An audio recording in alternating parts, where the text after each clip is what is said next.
Welcome to Love and Abuse, the show about navigating the difficult relationship. From simple disagreements to emotionally abusive behaviors, you deserve respect and kindness. All the information on this show is meant for educational purposes only. Always seek a professional for your mental health and well-being, and always pick your battles wisely. I'm your host, Paul Coliani.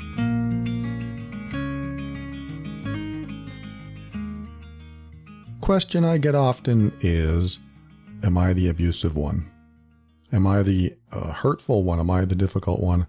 I've answered it a few times on this show, and I probably answer it every episode, but that's what I hear often is people will write to me and say, this is happening in my relationship. Am I the narcissist? Am I the emotionally abusive one? And here's my stock answer. My stock answer is emotionally abusive people listen to shows like this to prove the other person is the problem, hoping they can find tools to make that person show up better. That's the emotionally abusive person side. So the emotionally abusive person will listen to shows like this to prove the other person is the problem, hoping they can find tools to make that person show up better. In other words, to control or change the other person.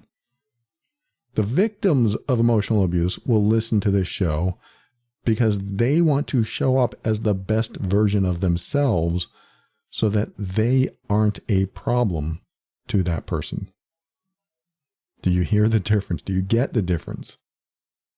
I'm not saying emotionally abusive people don't listen to this show for that reason too. Like, there are some emotionally abusive people that start their healing journey.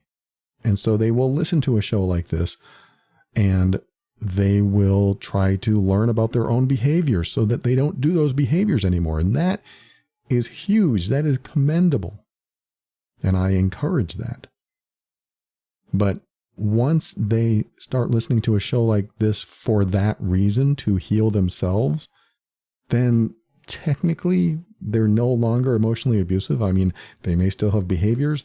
They may still have thoughts. They may actually do those behaviors, and those behaviors may be emotionally abusive, but they have changed course, altered their trajectory. When somebody listens to a show like this to heal themselves, to focus on themselves, to show up as the best version of themselves, usually I find 99% of the time, the person who is doing that is not the narcissist, not the sociopath, not the emotionally abusive person. And I'm not putting them all in the same category. I'm just saying there's one side of the equation and then the other. And this one side of the equation, the abusive side, contains a variety of people. The non-abusive side, the victim side of the equation, is a victim to those abusive people. So when somebody listens to this show to heal, to learn about their own behaviors, to improve themselves, they are typically not abusive themselves. Doesn't mean they aren't, doesn't mean that everyone listening right now that is doing it for that purpose may not or doesn't have abusive tendencies. We all may actually do abusive behaviors and not be abusive people. Those are just behaviors. They're one-offs or two-offs. And we usually learn and tell ourselves, oh, gee, I don't want to do that again. That's really hurtful. When I hurt my wife, yikes, I never, ever want to hurt her again. I hate seeing her in pain. And so if I make a mistake or become emotionally triggered and say or do something stupid and she gets hurt, wow, that makes me feel so bad. There's a sympathy and empathy component to stopping abusive behaviors. And in order to stop abusive behaviors, you have to have that component. At a minimum, sympathy. I feel bad I did that. At most, empathy. That would feel terrible if I were in that person's shoes. And then I can look back at my own behaviors from their perspective. Sympathy is feeling bad for someone else and feeling bad that you did something to someone else. And empathy is imagining you were that person that it happened to and feeling really bad, feeling what they feel. Because when you can feel what they feel, it's going to be hard to be hurtful. And that's what most victims of emotionally abusive behavior feel. They feel what it feels like to be that person, which is why they're usually not the hurtful person. So that's another way to differentiate between being a hurtful person and not a hurtful person. If you actually feel bad for the other person that feels bad because of you. So as I was saying, emotionally abusive people listen to shows like this to prove that the other person is the problem, hoping they can find tools or the words or the proof that they need to show that the other person is at fault. Whereas victims of emotional abuse listen to this show because they want to show up as the best version of themselves so that they aren't a problem in the relationship. To further explain that, emotionally abusive people don't listen to better themselves. They listen to try and better the other person. Victims of emotional abuse, however, listen to better themselves. That way they can show up as the best person possible, the best partner, the best family member, the best friend, whatever. So if you think about writing to me or someone that talks about this stuff online or a therapist or whoever, if you're writing to find out how to show up as a better person, you are either the victim of abusive behavior or hurtful behavior, or you're on the healing path of stopping the abusive behavior. And you can tell if you were that person before, the abusive person, the hurtful person, the difficult one in the relationship. You can tell if you were that person before if you didn't feel this way before. If you always felt righteous. If you always felt like you were right, they were wrong, and nothing they could do would ever be good enough for you, or even if they did something that you wanted them to do, it still wasn't enough to make you happy. You always found things that were wrong, that they did wrong, that they said wrong. So if you were that person and you realize, I shouldn't be treating someone like that, that's not loving. In fact, that might even feel hurtful. If you have transformed from the way I just described into a person that feels sympathy and feels empathy, you know you're on a healing path. At least that's the assumption. The assumption is that you are no longer focused on them, trying to get them to change, trying to make them see that they're a problem and make them feel bad for being a problem. You're not focused on them anymore. You're focused on yourself. That's how I can differentiate, typically. I'm not saying it works 100% of the time. I'm saying that most of the time when people write to me and they ask, am I the problem? Am I the abusive one? Am I the narcissist? My immediate response is, if you are writing to me because you want to show up as a better person and you don't want to be hurtful and you're not trying to change or control the other person, then you are probably victim to some hurtful or abusive behavior.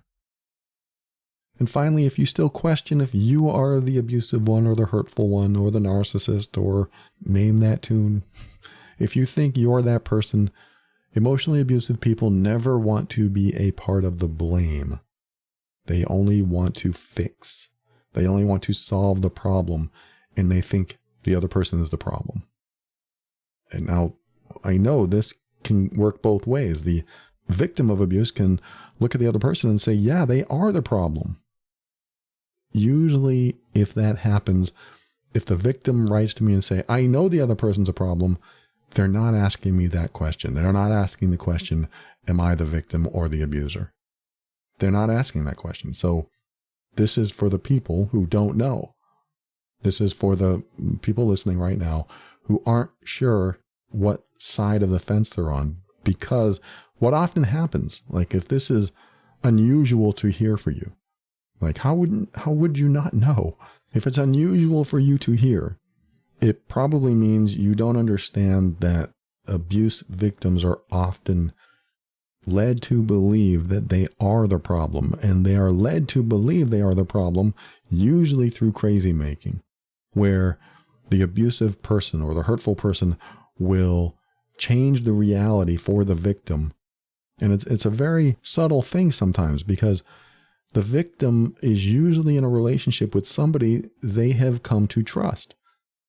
But if the trustful person changes that other person's reality, then the victim of that crazy making or gaslighting will tend to believe that person because they've come to trust and sometimes almost always love that other person. Because why would a trusting partner or family or friend, why would they mislead you? Why would they mislead you? Why would they make you think something isn't real? The victim of that kind of behavior might hear themselves saying something along the lines of, I thought we said we were going out tonight. And the abuser might say, no, we didn't talk about that at all. And then the victim might say, but I could have sworn we did. I know we did. In fact, last night we were talking and you said we were going out at 6. And then the crazy maker will say something along the lines of, no, you said you couldn't get dressed in time after work. They'll say something that it sounds like you might say. It sounds reasonable. It sounds logical, but it's not true. Now, again, this could be a one-off. You can have a conversation with somebody and be wrong. Be wrong about what you thought and what you believed, and it could happen to them as well. They could be wrong about what they thought and they believed, and doesn't mean they're a crazy maker. Doesn't mean they're a gaslighter. It just might mean there was a misunderstanding, or they forgot, or they remembered things differently. So that can happen. But if it's a consistent thing, then the crazy making will compound. See, a healthy relationship, there's no confusion, or at least very, very little confusion. Everything is on the table. You don't have to go through scenarios like this. You aren't saying, that's not what you said. Oh, yes, it is. I mean, again, those are one-offs. They can happen once in a while. But if it's often, the victim of that will find themselves more and more confused, more and more unable to trust their own decisions, their own judgments, their own instincts. And this gets worse over time. Why does somebody do that? Why does somebody make somebody feel crazy? It's all about power and control. If you feel crazy, guess who you're going to trust? The person that is in your life, who is the closest person that you have come to trust, at least at one point, who is also the crazy maker, who is also making you feel confused and making you feel uneasy and even unhappy. In a regular, healthy relationship, we want the other person to not feel confused. We want them to feel happy. We want them to feel safe and comfortable. We want their quality of life to be high, to be good, and not down in the dumps where they feel like they can't even trust themselves. If my wife said, I can't trust my own decisions anymore, I would want to know why. Why can't you trust your own decisions? What's going on, honey? I want to know, because I trust your decisions. I think you're a great decision maker. Let's talk about this. And I would want to lift her spirits and make her feel better. What happens in the abusive relationship? The opposite. The abuser does not want the victim to feel better. They want the victim to feel unstable. They want them to feel powerless, so that that victim will come to the abuser because the abuser has the answers. And I'm using the term abuser just for brevity, but the abusive, hurtful person wants to be in control, and in order to maintain that control, keeping the victim out of control helps them maintain it. And that helps them keep their power over the victim. Because if the victim feels powerless, they're not going to go anywhere. At least that's the goal of the abuser. If the victim feels like they don't trust their own decisions, then the abuser becomes the victim's decision maker. And if the abuser is making decisions for the victim, then the victim is now even more powerless. And Why does an abuser want a victim powerless? We talked about wanting to control them, but why do they want to control them? I've always asked this question where if you don't like how someone's showing up in your life, why do you want to be in their life? I ask that of the abusive people that I've talked to. Why do you want somebody in your life that you can't accept? Why do you keep someone in your life that you complain about, that you want to change, that you want to make them a different person than they are? Instead of trying to control them and change them, which makes everyone miserable, why don't you just get out of their life? I mean, I'm not trying to encourage separation or divorce or anything like that. It's just more of a philosophical question. Philosophically speaking, why would you have someone in your life that you couldn't accept as is? And I asked that of the emotionally abusive people that I talk to, and the answer is usually because I love them. And as hard as that may be to understand for a lot of people listening, they have learned to love in an unhealthy way. They have learned that in order to have love, they must control what love looks like. They must control the other person to show up in a way that feels safe for them, because they don't have very good coping skills. If they had good coping skills, then when challenges came along, they could handle it. They could bring it up. They could say, hey, what you just did was not very respectful. Let's talk about this because I don't want to feel disrespected in a relationship. I tell that to abuse victims all the time, telling the abusive person that what they just did is hurtful or disrespectful or makes me feel like you don't love me. Will you please not do that again? And hopefully that gets the message across that the other person's not being very kind. So will they please be kind next time?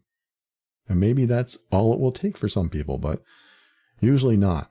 Usually when you're dealing with somebody who is emotionally abusive and has been like this most of their adult life, they're not going to just switch on a dime. They're not going to change right away. But something like that, a small seed of saying, hey, that hurts when you do that. Will you please not do that?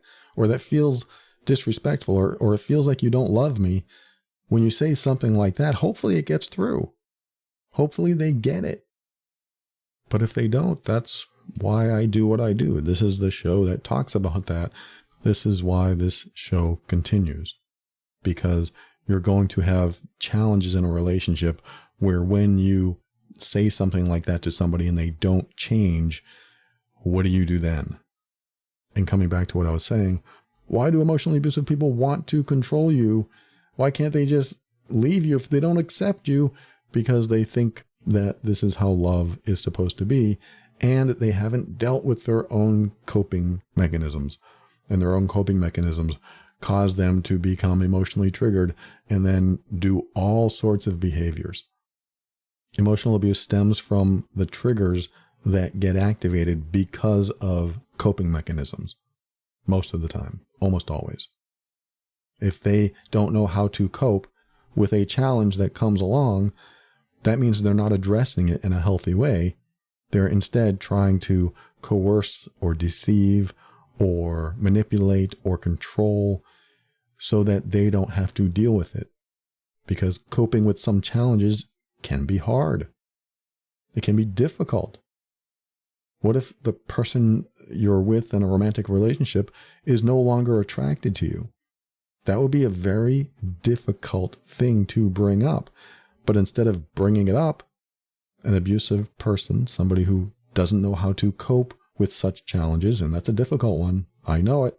It's a difficult one to bring up because it's going to hurt feelings.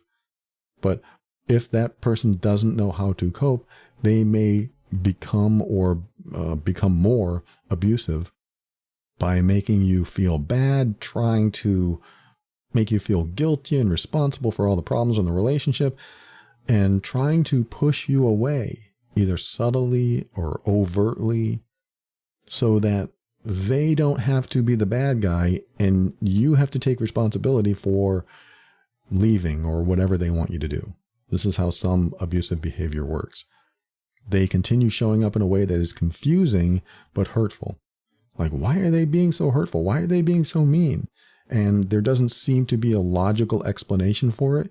It may be something they don't want to talk about, they don't want to bring up, because they haven't learned a coping strategy to do that. They haven't learned how to express themselves in an honest way and face the music.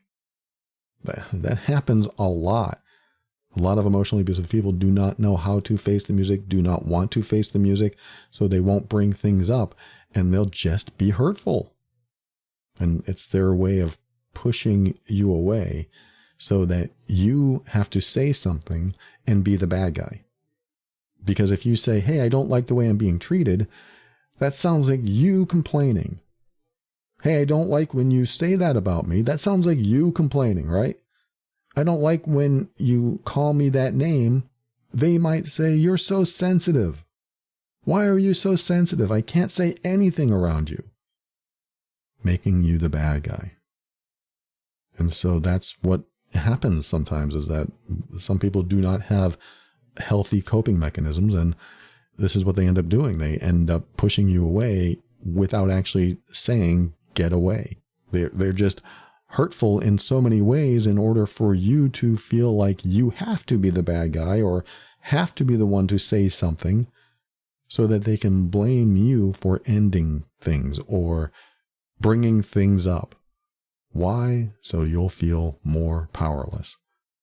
It really does come down to how you feel inside you. If you feel worse about yourself or worse about bringing something up, something wrong in the relationship, something wrong with them, you always look like the bad guy. And as long as you look like the bad guy, they can do no wrong. So my whole goal with this episode was to read this message that I received and talk about all this stuff that I've already talked about, but I'm going to read you this, or at least pieces and parts of this message, so I can kind of wrap everything up in a nice little bow as we conclude this episode. This person wrote, I'm looking for advice on my relationship. I've been with my wife for a number of years, and we each brought a child into the relationship. My wife believes I'm controlling and narcissistic and manipulative, and I believe it's her. Now, before I continue, you remember what I said at the beginning of the episode. Who writes in wanting to improve themselves, wanting to know if they're the abusive one? It's usually the person who wants to improve themselves. And I know there's a possibility that an abusive person is listening right now saying, hey, that's a good idea. That's what I'll do because I want to get one over or keep my control in the relationship and prove that I'm right and they're wrong. I know there are people that listen to this show trying to get those tools, but as I always say, those people reveal themselves in a very short period of time because they try to gather tools or words or behaviors so that they can say these words or do these behaviors and get away with their bad behaviors, their controlling or manipulative behaviors. And when they do that, they act in a way that a healing person, a healing emotionally abusive person might act, but it doesn't last because it's not real. They will not be able to handle it for very long, and you will see through it. So I'm just throwing this in there in case you're worried somebody that you know might listen to this show and say, hey, that's what I'll do. I'll act this way and I'll say those words and I'll appear like the victim. I'll appear like I'm healing, or, I'll appear like an innocent person. I've seen this happen, honestly. I've seen people do that. And every single time I've seen it, it blows up in their face because they try to act in a healthier way than what I call healthier. And I've done this long enough that I know what healthy looks like.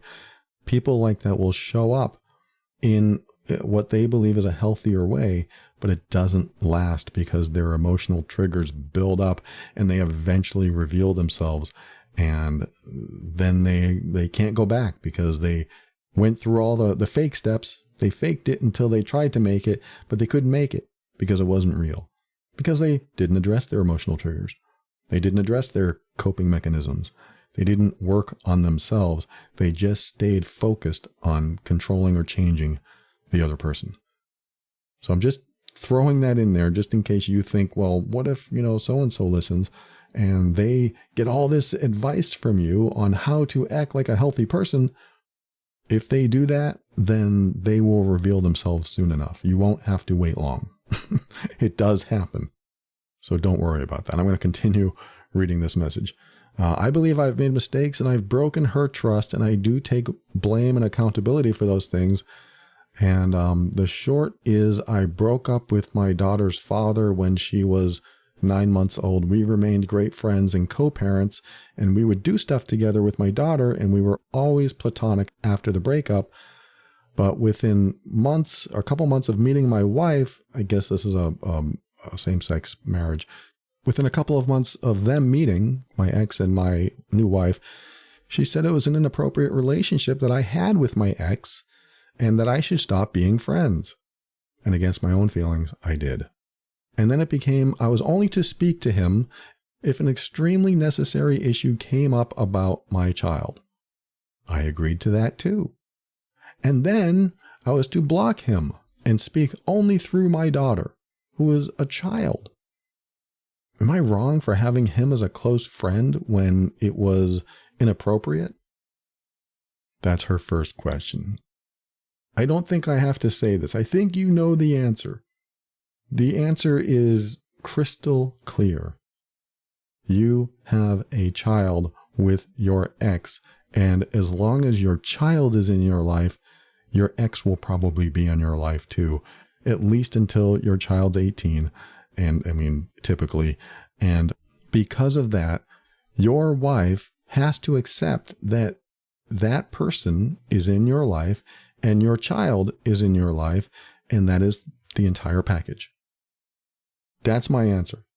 When she married you, she married that package. When I married Asha, my wife, her crazy ex-husband and their child, that was the package. And I was ready to assume that responsibility, if you want to call it that. I was ready to accept.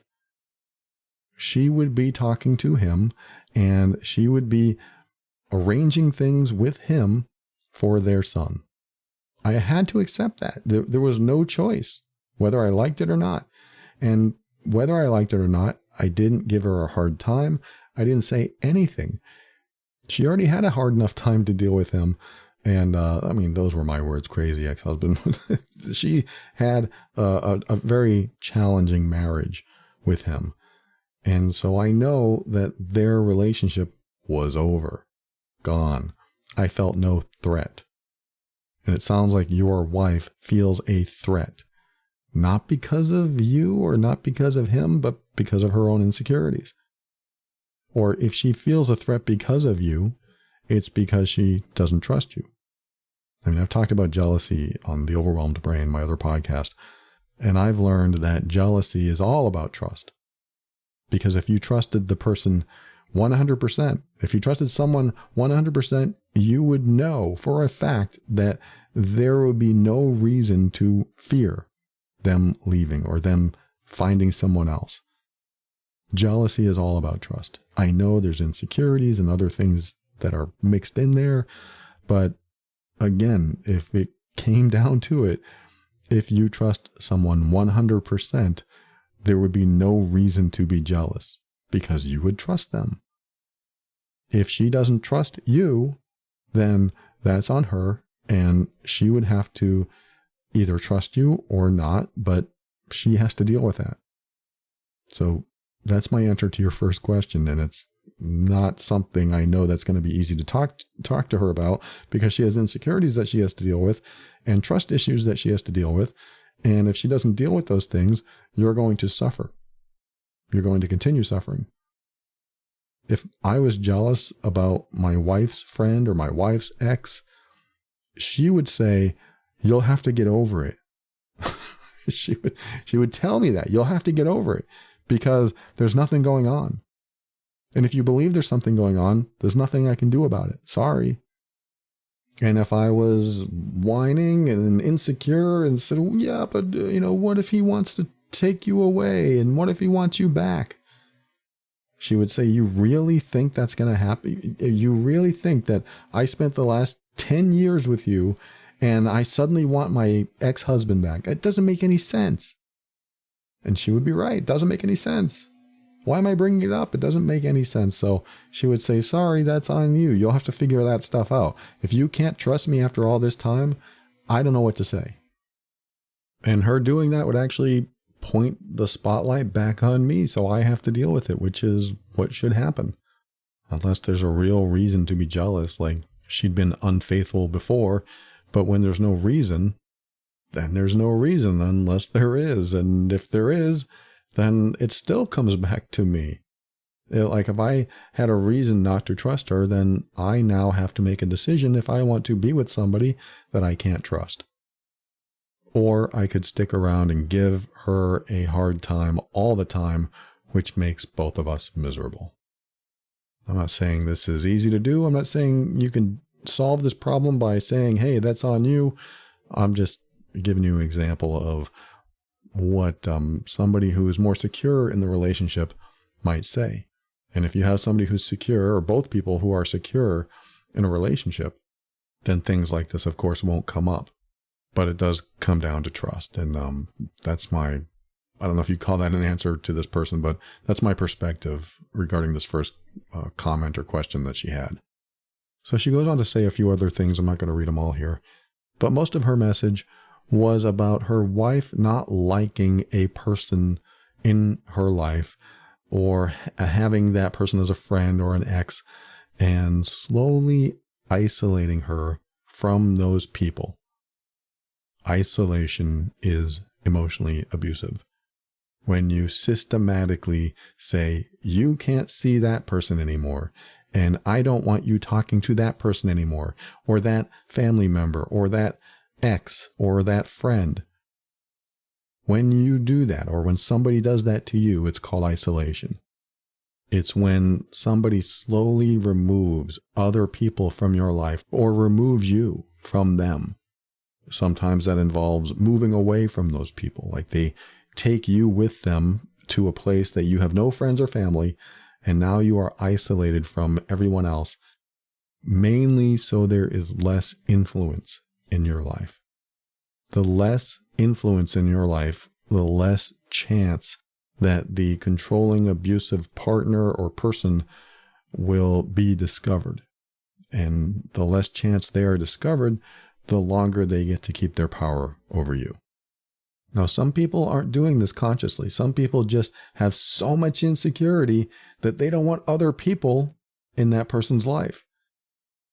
If I was so insecure that I didn't want my wife to have friends, that would make sense that I would do something like that. It wouldn't necessarily be a conscious choice to isolate her, but it would be me trying to make my life more comfortable so I don't have to think about other people being a threat. It all has to do with my dysfunctional insecurities that I haven't addressed, that I need to work on if that were the case. So in this person's case, you are being isolated from friends and family and exes, and having to do with trust, having to do with insecurities. And if you don't address that and say, look, if you don't trust me, there's nothing I can do or say about it. You just have to. And if you can't, then I'm sorry, I don't know what to tell you. But these are my friends. And that's only if you feel safe enough to say that. If that person's dangerous, violent, you probably don't want to get into that conversation. Pick your battles wisely. But it really does come down to when somebody gets into a relationship with you, or you get into a relationship with them, you are getting the whole package. I can't stress it enough. When Asha decided to connect with me and be in a relationship with me, she had to accept my family members as a part of me. Doesn't mean she has to like them. Doesn't mean she has to accept them in her life. She just has to accept them in my life. Unfortunately, if she doesn't like them and I'm a part of her life, then they're going to be a part of her life as well. So it is a lot easier if she can at least tolerate them, at least get along with them, and even better, love them. include them in her life, that would be fantastic. But it's not required, but it's a lot easier. Just like there are members of her family that I could choose to accept or not accept, but choosing not to accept them only makes my life more difficult. So I would rather treat them as family as much as possible, unless they're completely crazy or psycho or dysfunctional. Like, I don't plan on being friends with her ex, even though he has been kind and treated me with decency. But I have no reason to have him in my life. I have no reason to call him. But if he's around, I'm certainly going to treat him with respect and kindness and trust that my wife is making the right decisions regarding any conversations that she has with him, because I trust her. And if I'm insecure about it, I need to go deal with that on my own. I need to deal with that myself. My wife comes with that package. Her son, her ex, her other exes, her male friends, her female friends, everyone in her life that she chooses to have in her life. I look at it this way. I look at it as I trust her to choose wisely. I trust her to make friends that make sense. I trust her to have exes as friends because she doesn't want to have them as partners anymore. The past is the past, so I can trust her now. If I didn't trust her in all those areas of life, then I wouldn't want to be with her, because I wouldn't want to feel insecure in my own relationship especially with somebody I married, for the rest of my life. If I felt that insecure, I need to deal with it. Again, if there was a reason to feel insecure, like she cheated on me or something at one time, and it was really bothering me, I would have to have a conversation or 1,000 conversations with her until I felt comfortable, until I trusted her again. But if I couldn't ever reach that point of trust, I'm not going to put her through my inability to trust. I'm not going to put her through my own insecurities. I'm not going to make her responsible for my own insecurities. I'm going to address them in myself and even say, hey, look, I love you, but I can't trust you, so I'm leaving. Even though that sounds cold, that sounds heartless, why would I want to torture her? I'm exaggerating, but why would I want to put her through that? I mean, it could be torture to her if I always bothered her about that. Why would I want to put her through my inability to trust her? That's how I see it. You might disagree. You might have a different perspective on that. You might have a better perspective on that. But I don't think it's fair to put anyone through my own inability to trust someone that I'm supposed to be with for the rest of my life. I don't think it's fair. So I have developed a philosophy that if I have a problem with her, it's my problem, not hers. Period. That's it. If I have a problem with her, I have to deal with it inside of me, not try to change or control her or anything like that, because that's the old me. I never want to be that person again. I have learned that if I have a problem with somebody else, I'm going to deal with it inside of me. That means I have to ask myself, well, am I okay with this? Is this a violation of my values or my boundaries? And if I'm not okay with it, am I going to make her suffer with my inability to not be okay with it? That doesn't mean I'm not going to have a conversation or express myself. I'm not going to not have a conversation. I'm not going to not express myself. I'm going to say, hey, I'm having a challenge here. Let's talk about it. And hopefully we can get somewhere with it. Hopefully she can put my mind at ease or something like that. But I'm not going to stay with somebody that I will have a problem with continually, because that just makes the relationship miserable for both of us. I want to thank that person who wrote to me, and I hope what I talked about today is helpful to you. And I wish you much strength and healing through this. And I hope you're able to get through this unscathed and maybe even help each other heal through this. I'm not sure what that involves or what that entails for both of you. But when it comes down to it, when the other person is continually blaming you and continually calling you bad names and whatever they're doing, It's time to go inward and ask yourself, is this something I want to deal with for the rest of my life? Is this something that is violating my boundaries, violating my values? Is this ever going to change? You may not have the answers to some of these questions, but hopefully you have some answers. And when they won't change and they keep pointing the finger and they keep isolating you from friends and family, and you feel smaller and smaller when you're with them instead of larger than life and lifted up and happy, you might want to evaluate where you are and where this relationship is going. And just seriously think about if you want this for the rest of your life. And if not, it's time to tackle it. It's time to bring it up. And if you can't bring it up because they're violent or scary, it may be time to make an even bigger decision for yourself. Again, I hope this is helpful. Thank you for listening, and share this with others who might benefit. Love and Abuse is the official podcast of the Mean Workbook, an assessment and healing guide for difficult relationships. The workbook contains a 200-point assessment to tell you exactly what's causing you to leave so many interactions feeling bad. Gain clarity on your relationship today. Visit loveandabuse.com for more information. And if you've discovered that you are doing hurtful behaviors to someone that you care about and you want to change that about yourself, sign up for the only program that walks you through the entire process of healing from being emotionally abusive. It has changed thousands of lives and relationships and can change yours too. Visit healedbeing.com to start with your free lessons right away. And if you're looking for a safer way to listen to this show where all the titles to the episodes are changed, click on the Safe Listening button over on the podcast page at loveandabuse.com. This show exists to remind you that you are not alone and you're not going crazy. You are worthy of respect, kindness, and love, and you deserve to be accepted exactly as you are. Stay strong. We'll talk again soon.